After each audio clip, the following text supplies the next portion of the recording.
Here's hoping. Good morning, all. And it's wonderful to be here with you. For any of you who've missed the message, I'm Cynthia Bourgeault. You probably have been instrumental in welcoming me. I was there at yesterday at St. Dunstan's doing a day-long workshop on centering prayer. And I think this is my dress rehearsal with a friendly audience before I make my grand debut at the cathedral for evensong this afternoon. It feels wonderful to be here with you. And thank you. Thank you for welcoming me into your midst. So I had a sudden brainchild this morning when we were going over the order of the service and said, hey, why not see if we can get that T.S. Eliot quote up on the internet and read it to get us launched. That we will not cease from exploration, and the end of all our exploration will be to come round to where we were before and to know the place for the first time. And this came to my mind because today's gospel reminds me so much of that little quote. Today's gospel is like that. We're literally back where it all began, by the shores of Galilee. Back to fishing. What else is there to do? For 3 years for these disciples, it's been a wild ride since that magnetic, mysterious lion of a man stood before them and offered the invitation, put down your nets and come follow me. 3 years of extraordinary teaching, wild hope, soul-stirring of a recognition of a longing so powerful in them that it would not be put down in their lives. And then it all came crashing down. So what's to do? They escaped with their lives now. The dream is gone. Nothing to do but to take up the nets again. So it's with a resignation that they resume. I'm going fishing, says Peter. I don't know about you guys, but let's get back at it. But even through all this, there is a sense that it's not quite the same place, not quite the same reality. They're back at the same recognition game, only in a different way. 3 years ago, it all lay ahead. But nowadays, there's already been the rumor. There's already been a couple of resurrection appearances. The rumor is wild that he hasn't died. He's still around. Most of the disciples have seen it. It's still sort of hard to recognize him. But they know without knowing. It's him. They have to learn to recognize him all over again in a new dimension. And so they're doing all the same things that they're doing before. Fishing, cooking, eating, serving. But the whole thing has a slightly different quality of freshness to it. Well, now if I can invoke the inner English teacher in me for a minute, there's an old literary form, a classic literary genre called chiasm. And I don't know if we pronounce it the same in British English, but it's chiasm. And what it means is it's basically symmetrical wings fanning out from a center. So if you call the center A, then the symmetrical wings would be B and B. And if you get it still more complicated, C, B, A, B, C. Another way of picturing it is like a stone plunked into a pond, sending concentric rings out from it. And it's a classic literary genre, and a lot of the wisdom texts in all sacred traditions are written in this, including, one of my own spiritual teachers says, the Gospel of John itself. It's a very complex chiasm in which all the pieces of it fan out like rings from the center. The thing that makes chiasm interesting as a literary genre, as a wisdom genre, is that it implies a fundamentally different kind of causality at work. In this world, we're quite used to linear causality. We know full well that the arrow of time moves in one direction only, and that things that are earlier cause things that are later. We're used to that. But in chiasm, it's all different. Like the stone thrown into the pond, it's the center that carries the generative force. And from that generative force, the events flow out in proportion. They stay in proportionate size so that the ring on one side of it is as big as the ring on the other. So it's a new kind of causality with things flowing out in mirror image, perfect proportion from a generative center.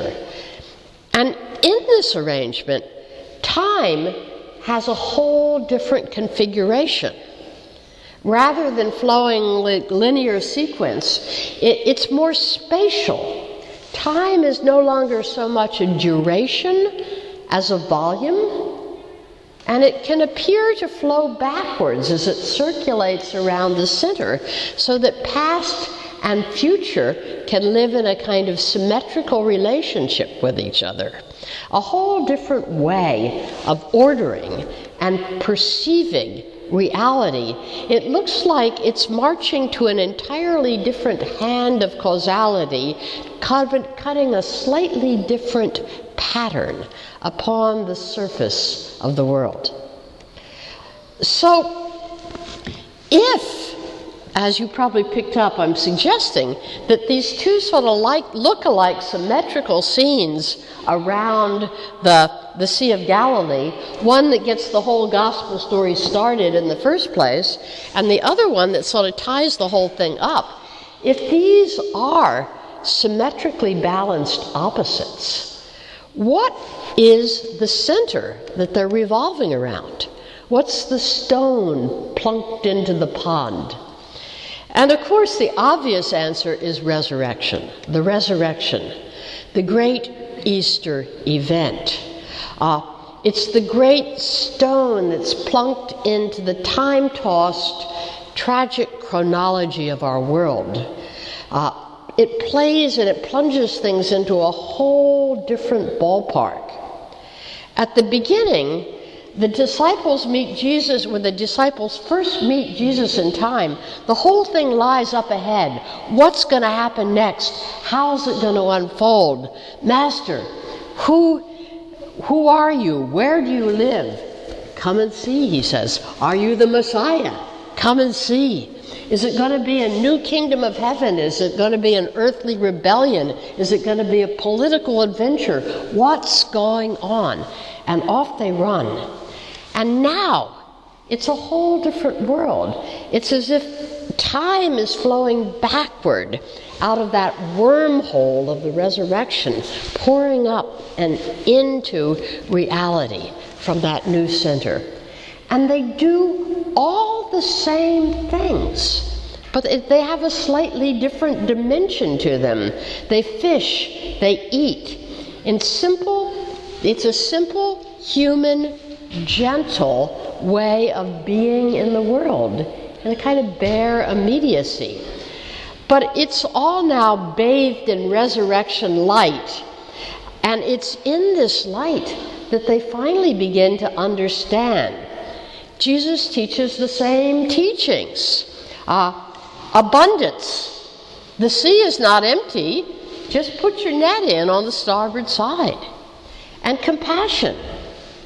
And feeding. Come, eat, and feed others. And all of a sudden, these motifs, which were the sort of leitmotif of his teaching, abundance, compassion, service, hospitality, take on a whole new dimension. So, might this in fact be the kingdom of heaven? Not a political kingdom to be attained by bloodshed and secured by empire, Not a place you go when you die, not a private paradise, but this world in all its simple, broken ordinariness, suffused and gentled and energized and harmonized in resurrection light. So simple, and yet so totally shattering. Well, now we're going to jump off the deep end. The Christian cosmic mystical intuition has always been that there's something in Jesus' life and death and resurrection that actually changed the physical structure of the universe, its history and causality in time. The whole planet is fundamentally ordered in a different way. Something in Jesus' life has conclusively shifted the center of gravity, is the new stone plunked into the pond, creating a whole different causality in the world. It has significantly, subtly but significantly rearranged not only the causal structure of the world, but actually its physical materiality. This was the great cosmic intuition with which Christianity began. And you'll find it just seething up and bubbling up from the original fire of the gospel texts in those great Pauline canticles about, that Jesus is the new, it so pleased God in the fullness of time to put all things in subjection, or in coherence, as we now say, under Christ. Or heaven and earth are brought together in unity through Christ. There's a powerful sense that this resurrection was not just a personal event, but was somehow a cosmic event. And not just metaphorically, but actually energetically, substantially. Well, nowadays, out of sheer common sense, from our own perspective of linear causality and chronology, this is a very, very hard claim to substantiate, isn't it? And for at least a century now, sincere progressive Christians have tended to backpedal on this claim, or at least tender it in the world a lot more circumspectfully. And it is a hard claim to justify on a number of counts. How can we say that this miscellaneous depth of a random local political hero in an insignificant corner of the world could have such a cosmic effect? How is this death different from the death of the two other martyrs on the cross? Different from 100 or 10,000 different political deaths, martyrs' deaths, that over the ages have stained the blood-soaked soil of our human path? How is this death qualitatively any different? Isn't this sort of massive just narcissism, Christian narcissism? And more importantly, if we have claimed all along that this actually physically changed something in the structure of the world, why don't we see any change? Wars go on, violence goes on, human treachery and ignorance are still up to their same old tricks. And the planet, rather than steadily evolving towards its mystical consummation, seems, if anything, to be going in the opposite direction, hurtling towards its ecological collapse.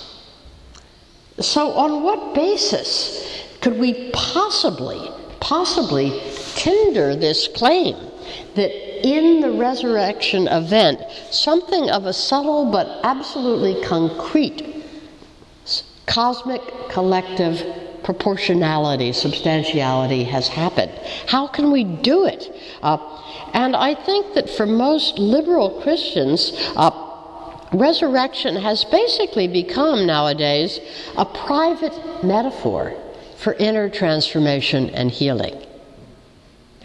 I remember coming down from when I lived for a while in Aspen, Colorado, we did an Easter morning sunrise service on the mountain. We went up on the gondola at the end of the ski season and did a service. And as I came down with my cohort, a very liberal and well-intended Methodist minister, he said, "Gee, the words you said were a little bit fiery today." He says, "You mean you really believe in the resurrection?" And I said, "You really mean you don't?"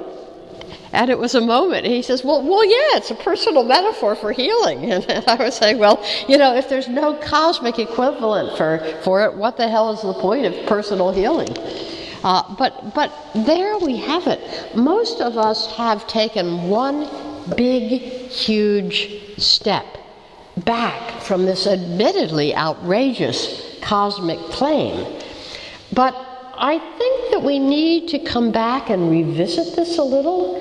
And if we revisit it, first of all, simply from the point of view of psychic truth and not from the point of whether it's correct or incorrect, we can tell pretty well that the certainty of this conviction was the generative fire of original Christianity. The certainty that motivated the disciples, that sent them out to create out of this little pit of chaos gathered and recouping around the shores of Galilee, a religion which in very short time had, essentially established itself as the most lively and dynamic bearer of the vision of evolutionary fullness and love. Certainly in the Near East. How did it do that? It did it on the sense of this cosmic fire that something was new, that something had come into the world that had shifted its basis. And in our own time, there have been a few who have come back to the absolute, the potential scientific verifiability of this vision. One of these was the great recent Jesuit paleontologist and mystic, Pierre Teilhard de Chardin, who went back to this ancient Pauline cosmic cosmology from a whole new sense as a paleontologist and tried to demonstrate how it actually does hold water scientifically for most of the way along the journey. Only the last little bit of it is a leap of faith. But Teilhard says very, very strongly that unless Christianity has been understood to be the most realistic of all religions, nothing has been understood of its sacred mysteries. Something shifted at the heart of the energetics of the universe that in a subtle but clear way altered its physical materiality. That there is this sense that the Pauline catacomb were not just some, mystical drug trip of a crazed person, the one we heard today just at his moment of conversion, but actually speak to a seeing of a new reality. And Teilhard named that reality as that in the 3 days in the grave, which is not in hell and the things, but in the 3 days of between the death and resurrection, Jesus, the Son of God, enters the heart of the earth, the molten fire and the matrix conditions out of which things arise, and actually changes the nature subtly. So a shift in human history becomes possible, an evolution toward the fullness of love, which is supported and manifested in a way that has not been manifestable or accessible heretofore. It actually happened. And I can't resist reading, let me look at how long I've been blathering on, one little quote from one following in Teilhard's wake, a Jesuit mystic by the name of Ladislas Bourgeault, who caught the same vision. He said, "At the moment of Christ's death, The veil of the temple was rent in two, that is, that hung before the Holy of Holies. For Jewish mysticism and subsequently in Christian interpretations of this mysterious happening, the veil of the temple represented the whole universe as it stands between God and man. This veil was torn in two at Christ's death to show us that at the moment when Christ's act of redemption was consummated, the whole cosmos opens itself to the Godhead, bursts open for God like a flower bud. In his triumphant descent into the innermost fastnesses of the world, the Son of God tore open the whole world and made it transparent to God's light. Nay, he made it a vehicle of sanctification. The whole world bursts open to God like a flower bud, becomes a vehicle of sanctification. I think we need to hear that vision again and to draw strength from it. In linear causality, it makes no sense, perhaps. But in chiastic causality, we can touch it and taste it as a new epicenter, a new stone thrown into the pebble, into the pond, sending out concentric rings of manifestation, balancing the past with a future in proportion, still unfolding. And we can live and manifest out of that higher order of causality now in control, living in it in such a way that we manifest it in our lives and in the very act of walking it into life in this planet. So that Shore of Galilee that we visit in our gospel is our world today, I maintain. In the outer side, it's the outer edge of a resurrection chiasm still firmly in place. Could we live in our world that way? On the surface, all's the same. Business as usual. Let's go fishing.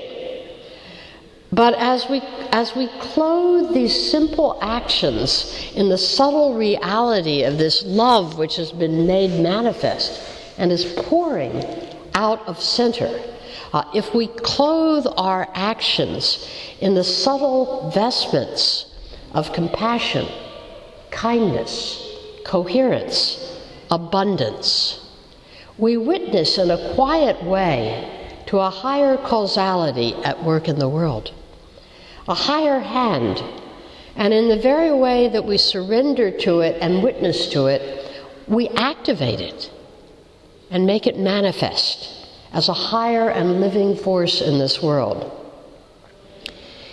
In a world where people are dying for lack of hope, in a world where the intellectual climate is dominated by hopelessness, to which we in the church have largely given our assent, in a world in which, as the poet Yeats says, the worst lack or the best lack all conviction, and the worst are filled with passionate intensity, no wonder in the world where we as a church have said, well, we do not dare in the name of intellectual credibility to speak an alternative vision.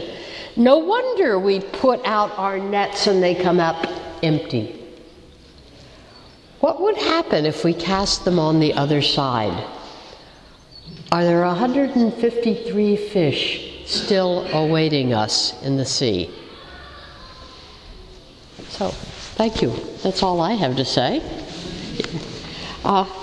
Let's see, where are we in service time?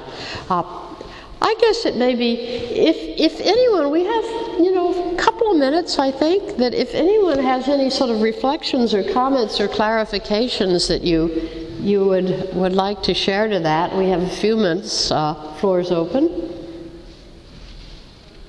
I just want to say, wow. Amazingly bold. Yeah.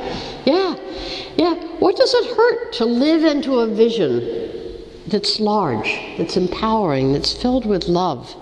In a planet that's, I was talking with one of the clergy here just before she went off. She says that, working in psych wards, people are dying for lack of hope. And the vision that is generated by the world is hopeless. Our planet is dying, our life is dying, our known traditions are dying.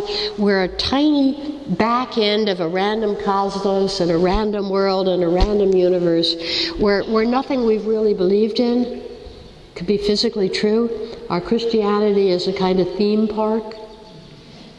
And, what would happen if we could claim that boldness, not in an empirical and narcissistic and blind way, but simply as a force that could then move into this hopeless world, actually tending, healing, raising up? Just a question and a reclamation that this is the original vision that launched the whole shooting match in the first place. Yeah. I'm thinking about our Buddhist friends and the Christ event, the effect that it had. From the Hinayana, well, we're just going to get to nirvana, we're going to meditate it out. When Christ, the resurrection happened, the second turning happened, the Mahayana. Yeah. So we're going to come back into the world. We're going to not go to nirvana unless everybody goes there too. Yeah. So the impact that it had on other traditions at that time. Yeah, beautiful, and thank you for that. And that my own take is that if you look at things from a world-centric point of view, and with all the families of world religions with their input into it, I think it's clear that functionally what Jesus was doing, whether we want to call him the Messiah, the Son of God, however we want to language him within the Christian cult, functionally, what he was doing was bringing bodhisattva consciousness, as it's known in the Buddhist tradition, into the West, to the Near East. He was modeling for the first time, what does it mean to love your neighbor as yourself, so much that you're sort of virtual particles in one sea, coherent sea of love. He was, and it's that, in that way, he's not separate from the Buddhist tradition or the Islamic tradition that would follow, or any of these traditions. He's a representative of a new burst of consciousness coming out of the divine that says, humankind is ready now. We can manifest love. We can manifest compassion. We can manifest unity at a whole different order. And I really believe that that's what's going on when we look at all the stories of the religions in a single, unified way as brothers and sisters in a wonderful journey of evolution towards love. So we're celebrating a cosmic part that is not exclusively owned by the Christians. It doesn't belong to the cult. It belongs to humankind. And I think on that basis we can reclaim it and speak it boldly without owning it or pushing other people away and saying, my vision's better than your vision. No, 1,000 times no. We must form a collective humankind or we do all die.